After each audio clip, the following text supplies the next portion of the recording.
नमस्कार। चलिए अपने आव्यूह के बारे में हम अपना जो कॉन्सेप्ट है, आधारभूत कॉन्सेप्ट है, उसके बारे में चर्चा प्रारंभ करते हैं।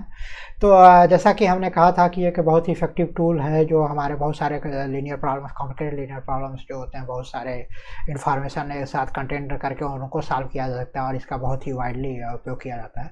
तो चलिए पहले देखते हैं कि जो हमारा आव्यूह का कॉन्सेप्ट क्या है, उसके बारे में हम पढ़ते हैं। तो जैसे मान लीजिए आव्यूह को हम मैट्रिक्स भी बोलते हैं, मैट्रिक्स। तो जैसे कि मान लीजिए आपके पास बुक्स, किताबें हैं, राइट, किताब हैं आपके पास और ये इन्फॉर्मेशन आपको रिप्रेजेंट करना है। तो आप कुछ इस ब्रैकेट में आप लिख दें, आपके पास 6 किताबें हैं। तो आप इसे इस प्रकार से अगर लिखें तो ये इन्फॉर्मेशन अगर रिप्रेजेंट कर सकते हैं।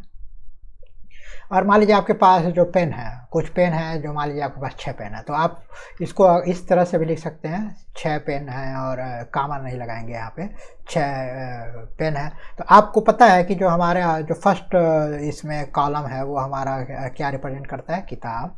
और जो दूसरा कॉलम है वो हमारा क्या रिप्रेजेंट करता है, पेन, राइट। इसे आप इसे भी इस तरह से भी लिख सकते हैं, 6 जहाँ पे फर्स्ट रो है आपका ये रिप्रेजेंट करता है किताब, जो सेकेंड रो रिप्रेजेंट करता है पेन, राइट। तो एक रिप्रेजेंटेशन हो गया कि कैसे आपके पास जो इन्फॉर्मेशन है उसे आपने एक ब्रैकेट में किस फॉर्म में लिख लिया। तो इसे आप चलिए फर्दर एक्सटेंड करते हैं। मान लीजिए आपके पास फ्रेंड है, जैसे मान लीजिए मोहन है, श्याम है और सिमरन है, राइट। और मान लीजिए उनके पास जो पेन है, उनके पेन है और पेंसिल है। और इसे आप इस प्रकार से अगर टेबुलेट करें तो इस प्रकार से मान लीजिए के पास 6 पेन है, श्याम के पास 5 पेन है और सिमरन के पास 2 पेन है। और इसी प्रकार मान लीजिए मोहन के पास 8 पेंसिल है, श्याम के पास 4 पेंसिल है और सिमरन के पास 6 पेंसिल है, राइट। तो ये इन्फॉर्मेशन आपको अगर इस फॉर्म में रिप्रेजेंट करना है, जैसा कि हमने डिस्कस किया, तो आप कैसे कर सकते हैं। आप एक बड़ा सा टेबल एरे बना सकते हैं जिसमें आप जो हमारे इंफॉर्मेशन को आप ऐसे लिखें, 6 5 5 4 2 6, राइट। जहाँ पे हमारा ये फर्स्ट कॉलम, ये एरे है वो हमारा क्या है, फर्स्ट कॉलम है। और ये जो हमारा दूसरा एरे है वो क्या है,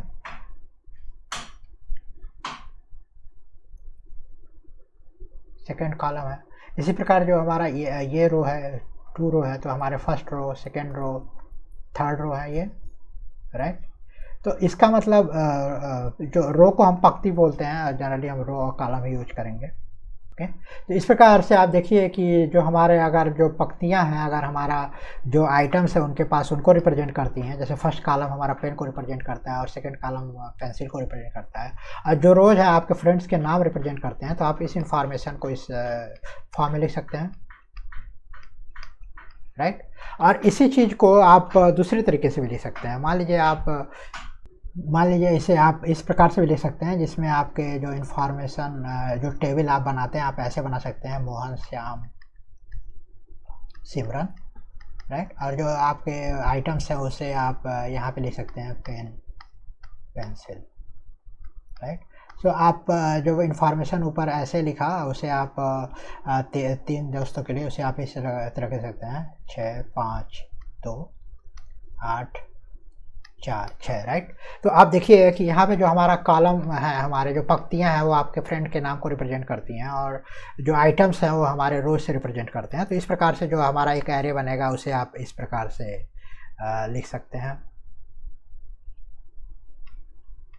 राइट। तो देखिए आप सेम इन्फॉर्मेशन को 2 प्रकार से भी लिख सकते, 2 प्रकार से लिख देते हैं। यहाँ पे आपके जो 3 रो और 2 कॉलम है, और जो यहाँ पे है आपके 3 कॉलम और 2 रो और 3 कॉलम है, राइट।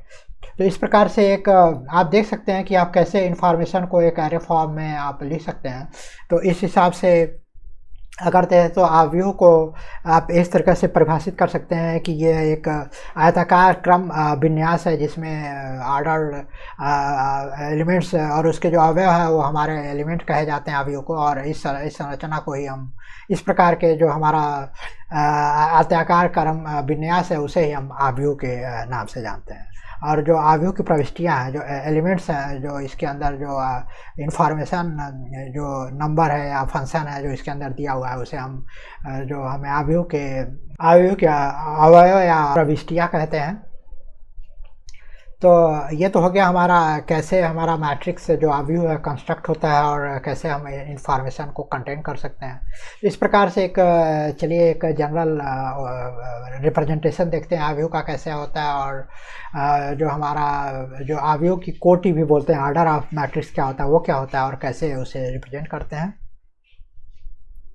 तो एक जनरली मैट्रिक्स को हम कैपिटल लेटर ए से रिप्रेजेंट करते हैं, और जैसे मान लीजिए कोई हमारा यम क्रॉस एन का मैट्रिक्स है, तो जब हम कहें यम क्रॉस एन का मैट्रिक्स है तो मतलब इसी को हम कोटि बोलते हैं या आर्डर भी बोलते हैं, मैट्रिक्स का आर्डर, आव्यूह का आर्डर बोलते हैं।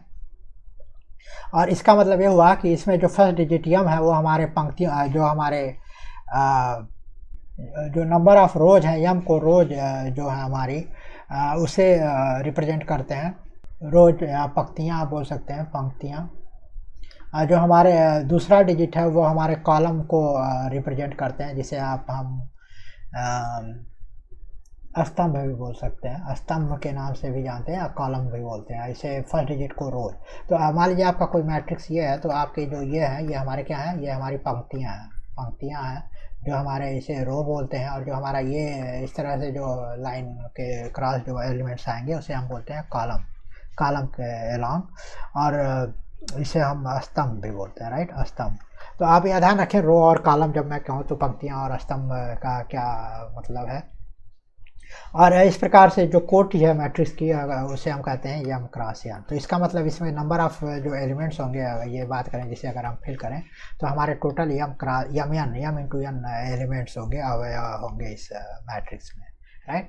और रिप्रेजेंटेशन में ए को हम इस प्रकार से लेटर कर सकते हैं, जैसे मान लीजिए इसका पहला एलिमेंट है और रो का, तो ये आपका जो पंक्ति है, पहला डिजिट जैसे मैंने कहा कि ये पंक्ति को रिप्रेजेंट करती है और दूसरी कॉलम को, तो आपका ऐसे आप इसे फिल कर सकते हैं। ओ ए I J A N A one N, अगर मान लीजिए इसका कॉलम है तो यम क्रॉस एन का है तो नंबर ऑफ कॉलम्स एन होंगे, और इसी प्रकार इसे फिल करते हैं आपके A M one, A M two, A M J, right, A M N elements होंगे। इसी प्रकार ये आपका second row first column, third row first column, second row second column, second row third row second column, ऐसे आप भर सकते हैं, राइट। तो एक जनरल रिप्रेजेंटेशन की बात करें तो आप इसे ऐसे रिप्रेजेंट करते हैं ए आई जे, जहाँ पे हमारा आर्डर है यम क्रॉस एन, जो एलिमेंट है हमारा आई जो है वो less than or equal to 1, less than or equal to M होगा मैक्सिमम वैल्यू, और जो हमारा जे का वैल्यू होगा वो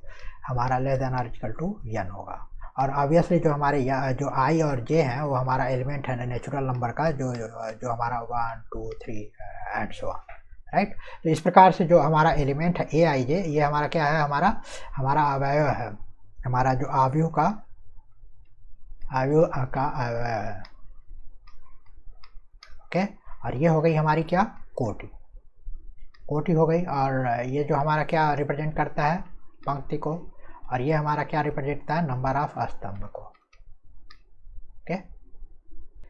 तो आगे से जब भी हम रिप्रेजेंट करेंगे, हमारा मान लीजिए कोई जो आव्यूह है, आव्यूह का कोई कोटि है यम क्रॉस एन का, तो हम इसे लिखेंगे A equal to A I J M cross N.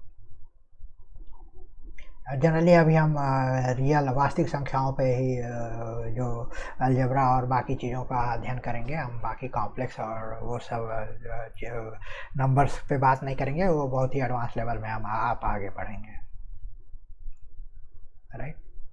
तो चलिए एक छोटा सा उदाहरण देख लेते हैं इस संबंध में कि कैसे एक कंस्ट्रक्ट और आप इंफॉर्मेशन को कंटेन कर सकते हैं। तो इन जनरल टर्म अगर बात करें तो लेट्स से कि आपको देखा जाता है कि जो हमारा अवयव है कुछ इस प्रकार का इक्वेशन को फॉलो करता है, i माइनस 3j, जो आपका जैसे हमने देखा था। तो आपको एक मैट्रिक्स बनाना है जो आपका कहा जाता है कि 3 गुणे 2 का जो आव्यूह हो, राइट। तो ऐसा बनाने के लिए क्या हुआ, इसका मतलब आपके पास जो एम का इन्फॉर्मेशन क्या है 3, और यानी कि इक्वल टू क्या है 3, और टोटल एलिमेंट्स कितने होंगे, एलिमेंट्स जो अवयव हैं कितने होंगे, एम एन होंगे, यानी 3 गुणे 2 इक्वल टू 6 होंगे। तो इसका मतलब आपका जो मैट्रिक्स बनेगा जो आपको कहा जा रहा है वो कुछ इस प्रकार का होगा, A11 कितने रंग होंगे रो, A21 A31, राइट। और कॉलम्स कितने हैं हमारे, मैक्सिमम 2, तो A22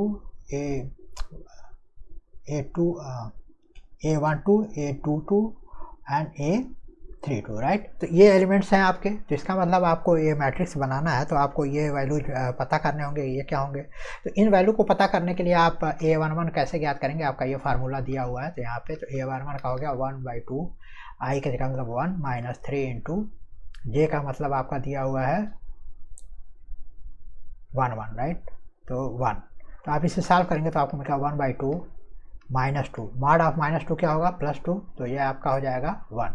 इसी प्रकार आप A12 भी ज्ञात कर सकते हैं, आपका मिल जाएगा 1/2 1 माइनस 3 इंटू 2, राइट। तो आपको मिल जाएगा 1/2 -5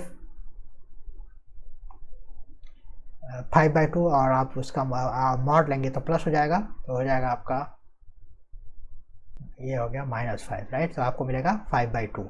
ओके, तो इसी प्रकार आप बाकी element A21 A22 A31 A33 ज्ञात कर सकते हैं, और आपको फाइनल एलिमेंट कैलकुलेट करने के बाद आप एक मैट्रिक्स कंस्ट्रक्ट कर सकते हैं, जो आपका जैसा कि आपने देखा वो इस प्रकार का होगा। तो आप लिख सकते हैं A = 1 5/2 1/2 2 0 3/2, राइट। तो ये हो गया आपका 3x2 का मैट्रिक्स, जैसा आपको बोला गया। आप ये भी आपको 2x3 भी ज्ञात कर सकते हैं, उस हिसाब से आपका जो मैट्रिक्स होगा उसी हिसाब से चेंज हो जाएगा, जिसमें आपके 2 रो होंगे, रो 2 होंगे 1 2, और जो कॉलमों की संख्या क्या हो गई, 3 हो गई, 1 2 3, राइट। तो आपके जो एलिमेंट होंगे यहाँ पे होंगे A11, यहाँ पे हो जाएगा A12, यहाँ पे हो जाएगा A13, इसी प्रकार यहाँ पे A21 A22 A23, राइट। तो इस प्रकार के एलिमेंट्स आप ज्ञात करके आप उसे फिल कर सकते होंगे। ओके, तो ये तो हो गई हमारी मैट्रिक्स। जो हमारा व्यू है वो क्या होता है, उसका एक बेसिक कॉन्सेप्ट, कैसे इन्फॉर्मेशन को एक ऑर्डर पेयर में हम क्रमित आयताकार क्रमित क्रम में हम उसे लिख सकते हैं और उसको रिप्रेजेंट कर सकते हैं, किसी इन्फॉर्मेशन को उसमें कंटेन कर सकते हैं। तो इसी क्रम में हम आगे बढ़ेंगे और अब अपने अगले लेक्चर से चर्चा करेंगे कि जो विभिन्न प्रकार के अवयव होते हैं कैसे होते हैं, क्या होते हैं, उनके बारे में हम देखेंगे। तो चलिए मिलते हैं आपको अपने अगले लेक्चर में, तब तक के लिए धन्यवाद।